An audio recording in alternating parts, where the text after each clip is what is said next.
అమెరికాలో అక్టోబర్ 18, 2025న జరిగిన no Kings నిరసనలు ఆధునిక యుగంలో అతిపెద్ద ప్రజాస్వామ్య ఉద్యమాల్లో ఒకటిగా నిలిచాయి.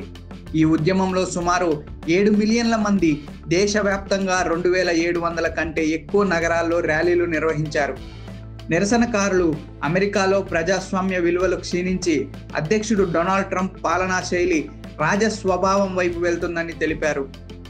ఈ ఉద్యమం అమెరికాకి రాజులు లేరు, అధికారమంతా ప్రజలదే అనే నినాదంతో మొదలైంది. మొదట ఇది జూన్ 2025లో ట్రంప్ పుట్టినరోజున జరిగిన సైనిక పరేడ్ సందర్భంగా ప్రారంభమైంది. ఆ సమయంలో ప్రజలు no kings, no thrones, no crowns అంటూ భారీగా ర్యాలీలు తీశారు. అక్టోబర్లో జరిగిన రెండవ దశ నిరసనలు మరింత భారీగా జరిగాయి.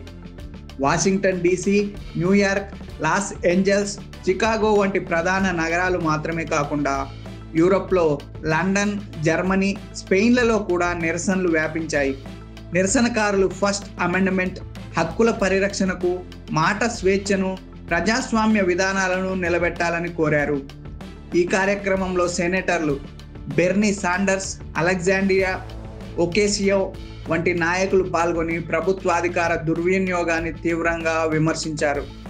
ప్రసిద్ధ శాస్త్రవేత్త బిల్ నై కూడా వాషింగ్టన్ ర్యాలీలో మాట్లాడుతూ శాస్త్రం, సత్యం, ప్రజాస్వామ్యం కాపాడాలని పిలుపునిచ్చారు. నిరసనల ప్రధాన అంశాలు: వలసదారుల నిర్బంధం, ప్రభుత్వం మూసివేత, పర్యావరణ నియంత్రణలు సడలింపు, విద్యా హక్కుల కోతలు, మాట స్వేచ్ఛపై ఒత్తిడి వంటి అంశాలపై తక్షణ చర్య కోరడమే. ట్రంప్ అనుచరులైతే దీన్ని అమెరికాను ద్వేషించే ర్యాలీ అని అభివర్ణించారు. కానీ నిర్వాహకులు దీన్ని ప్రజాస్వామ్య రక్షణ ఉద్యమంగా పేర్కొన్నారు.